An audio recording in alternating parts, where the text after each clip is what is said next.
प्रायोजक है दगरू सेठ jewellers, GM road near radio station. Darbhanga के शुभंकरपुर में स्थित अक्षय तृतीया पर खुला बद्री नारायण का पट। विभिन्न जगहों से पहुंचे श्रद्धालु। बुधवार को दरभंगा के शुभंकरपुर में स्थित भगवान बद्री नारायण का पट खुला। पट खुलते ही विभिन्न जगह से श्रद्धालुओं की भीड़ उमड़ पड़ी। भगवान बद्री नारायण के दर्शन करने के लिए लोगों की लंबी कतारें देखी गई।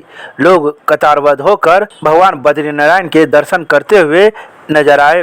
तो ही मंदिर प्रशासन की ओर से पूरी रूप से व्यवस्था की गई थी ताकि किसी प्रकार की भक्त को कोई परेशानी न हो। बता दें कि बद्री नारायण का यह मंदिर वर्षों पुराना है और काफी वर्षों से यहाँ अक्षय तृतीया के दिन पूजा पाठ होती है और अक्षय तृतीया के दिन ही आम लोगों के लिए यह मंदिर खोला जाता है ताकि लोग साल में कम से कम एक बार भगवान बद्री नारायण के दर्शन कर सके। तो वहीं इस संबंध में मौजूद लोगों ने बुधवार की सुबह 10 बजे जानकारी देते हुए बताया कि हम लोग प्रत्येक वर्ष भगवान बद्री नारायण का पट खोलते हैं और यह अक्षय तृतीया के दिन खुलता है, जहां दरभंगा जिले के अलावा आसपास के जिलों के साथ ही दूसरे जिले से भी लोग आते हैं जो कतारबद्ध होकर भगवान बद्री नारायण के दर्शन करते हैं।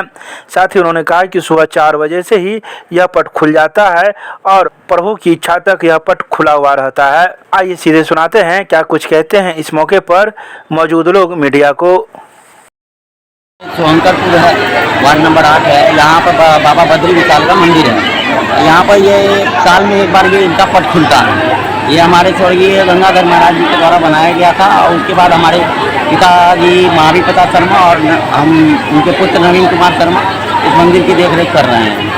और यहाँ पर लोग दूर दूर से आते हैं और प्रसाद भी पाते हैं और उनकी जो मानता होती है, जो वो मानते हैं वो पूरा होता है। इसलिए यहाँ पर भारी संख्या में भीड़ उमड़ती है और ये साल में एक ही दिन खुलता है। इसलिए जैसे वहाँ उत्तराखंड में बद्री विशाल का पट खुलता है तो वो अपना डेट पर खुलता है यहाँ पर, लेकिन हम लोग अक्षय तृतीया के दिन ही इस पट को खोलते हैं। और प्रसाद के रूप में खीरा हो गया, दाल हो गया, चना दाल, बेल हो गया, पंखा हो गया, ये सब भक्त चढ़ाते हैं और वही प्रसाद के रूप में पाते हैं।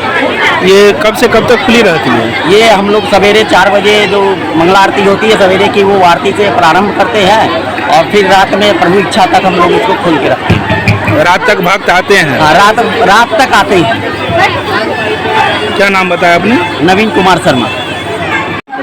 दरभंगा में शुभंकरपुर में स्थित बाबा बद्रीनाथ लक्ष्मी माता का मंदिर है। ये बहुत सुप्रसिद्ध मंदिर है। ये इसकी मान्यता बहुत समय से चलती आ रही है। यहाँ भक्त आते हैं अपनी मनोकामना लेके, जो बाबा मैया पूरा करते हैं। इसी से और दिन प्रतिदिन भक्त बढ़ते जा रहे हैं और बाबा की श्रद्धा उनमें बढ़ती जा रही है। हिंदू का मानना है कि हम जो मनोकामना मांगते हैं वो बाबा हमारी पूरी करते हैं। जैसे आज के दिन, आज ये साल में एक बार ही पट खुलता है। आज के दिन अक्षय तृतीया का मेला लगता है यहाँ पे चने की दाल, बेल, खीरा आदि का प्रसाद चढ़ता है और बाबा को प्रसाद वस्त्र अर्पण किया जाता है और बाबा को अपनी मनोकामना कही जाती है। बाबा उनको मनोकामना पूर्ण करते हैं। कहाँ से लोग आते हैं? बहुत दूर से आते हैं। जैसे वे दरभंगा के आसपास समस्तीपुर, ये मुजफ्फरपुर, आरा, पटना, दिल्ली, सब जहाँ से श्रद्धा बढ़ती जा रही है। दिन प्रतिदिन क्या हो रहा है कि उनका मान्यता बढ़ती जा रही है। एक से दूसरे से लोग बताते जा रहे, लाख की संख्या में भीड़ बढ़ती जा रही है बाबा के दरबार में।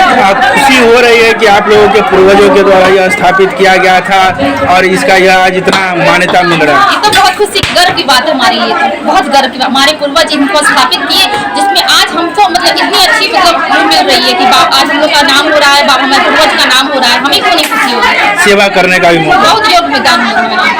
क्या नाम हुआ आपका? देखिए, न्यू कॉलोनी शुभंकरपुर स्थित वार्ड नंबर 8 में पूरे बिहार में इकलौता बद्री नारायण मंदिर, जो कि साल में जिनका अक्षय तृतीया पर एक बार पट खुलता है। यहाँ दूर दूर से लोग, बिहार के हर कोने से लोग आते हैं यहाँ पे दर्शन करने के लिए। और एक मान्यता है कि जो मांग भक्त के द्वारा मांगा जाता है वह पूरा हो जाता है। आप अभी देख रहे हैं कि श्रद्धालुओं का भीड़ कितना है और यह सुबह 4 बजे से। हम आशा करते हैं आपके चैनल के माध्यम से जो भी श्रद्धालु देख रहे हैं वह आवे और अपना जो मन्नत है वो मांगे। मेरा नाम सौरभ सुमन हुआ, नगर महामंत्री युवा मोर्चा।